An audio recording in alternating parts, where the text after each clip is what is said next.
নমস্কার, আমি দীপান্বিতা আবারও একটি রেসিপি নিয়ে হাজির হলাম আপনাদের কাছে। আজকের রেসিপি হায়দ্রাবাদি নবাবি চিকেন। এটি বানানোর জন্য প্রথমেই আমি একটা কড়াকে গ্যাসের আগুনটা জ্বেলে বসিয়ে দিলাম। তারপর সেই কড়ার মধ্যে দিলাম ওই 2-3 টেবিল স্পুন সাদা তেল। আমি এখানে সানফ্লাওয়ার অয়েলটা ব্যবহার করেছি। তেলটা যখন গরম হয়ে গেল তখন ধুয়ে রাখা 1 কিলো চিকেনকে একটা একটা করে, সব কটাকে একসঙ্গে দেবো না, অল্প অল্প করে দেব এবং তার দুটো পিঠকে ভালোভাবে 2 থেকে 3 মিনিট ধরে ভাজবো। 2 থেকে 3 মিনিট একটা পিঠ ভাজা হয়ে যাওয়ার পর ধীরে ধীরে সেটাকে আমরা উল্টে নেব, নিয়ে অপর পিঠটাকেও আমরা 2 থেকে 3 মিনিট ধরে ভাজবো। চিকেনটা যতক্ষণ না একটু লাইট ব্রাউন কালার হয়ে যাচ্ছে ততক্ষণ ভাজবো। তারপর যখন লাইট ব্রাউন কালারটা চলে এলো তখন সেটাকে একটা প্লেটের ওপর তুলে নিলাম। আবারও বলে দিচ্ছি, তেলের মধ্যে প্রথমেই চিকেনটাতে যোগ করব, ধুয়ে রাখা চিকেনটাকে দেব। এতে কোনো নুন মশলা কিচ্ছু দেওয়া নেই। চিকেনটাকে দিয়ে তার এক একটা পিঠকে 2-3 মিনিট ধরে ভাজবো। একটা পিঠ 2-3 মিনিট ভাজা হয়ে গেলে উল্টে দেবো, দিয়ে অপর পিঠটাকে 2-3 মিনিট ভেজে নেব। নিয়ে যতক্ষণ না সে লাইট ব্রাউন কালারটা চলে আসছে, যেই দেখলাম চলে এসছে অমনি তেল থেকে চিকেনগুলোকে তুলে নিয়েছিলাম। এরপর সেই তেলে দিলাম 2টো পেঁয়াজ, বড় সাইজের পেঁয়াজকে রাফলি চপ করে দিয়েছি, 2-4টে লঙ্কা, 5-6খানা দিয়েছি আমি রসুনের কোয়া, 1 ইঞ্চি আদাকে ছোট ছোট টুকরো করে দিয়েছি, আর 8-10খানা আমি দিয়েছি এখানে কাজু বাদাম দিয়ে লো ফ্লেমে ভালোভাবে 2 থেকে 3 মিনিট ভেজে নিয়েছি। 2-3 মিনিট ভাজা হয়ে যাওয়ার পর সেগুলোকে তেল থেকে তুলে নিলাম ঠান্ডা করার জন্য। ঠান্ডা যখন হয়ে গেল তখন একটা মিক্সিং জার নিলাম। মিক্সিং জারের মধ্যে সমস্ত ভেজে রাখা উপকরণগুলো যোগ করে দিলাম।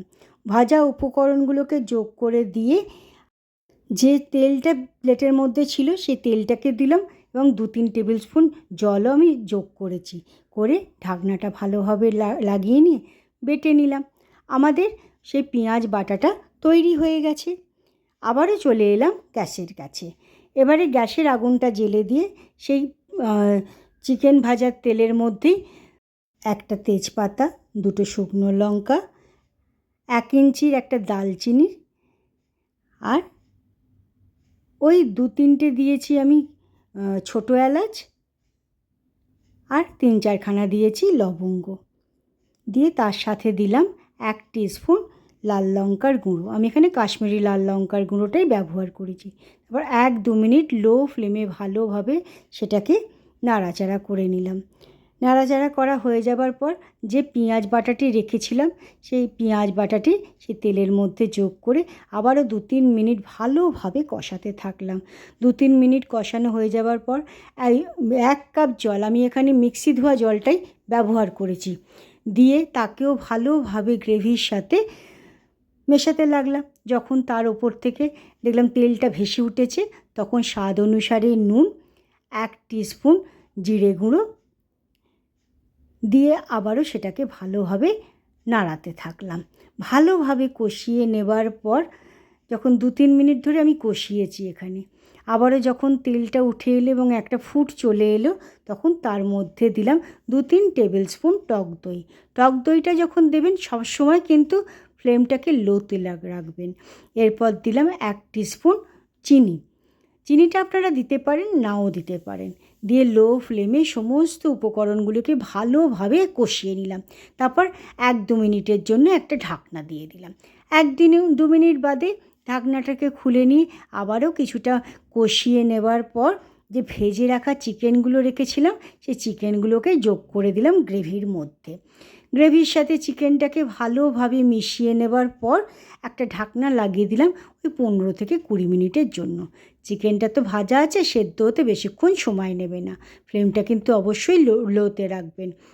15-20 মিনিট বাদে ঢাকনাটাকে তুলে নিয়ে আবারও কিছুটা নাড়াচাড়া করে নিয়েছিলাম। নাড়াচাড়া করা হয়ে যাবার পর যখন দেখলাম চিকেনগুলো সেদ্ধ হয়ে গেছে তখন 1 টিস্পুন গরম মশলা দিয়ে গরম মশলাটাকেও গ্রেভির সাথে ভালোভাবে মিশিয়ে নিলাম। এরপর 2-3 টেবিল স্পুন আমি এখানে ধনেপাতা কুচি যোগ করেছি। তারপর গ্যাসের আগুনটা বন্ধ করে 5-6 মিনিটের জন্য একটা ঢাকনা লাগিয়ে দিলাম। আমাদের হায়দ্রাবাদি নবাবি চিকেনটা তৈরি হয়ে গেল। আজকের রেসিপিটি কেমন লাগলো তা অবশ্যই জানাবেন। ধন্যবাদ।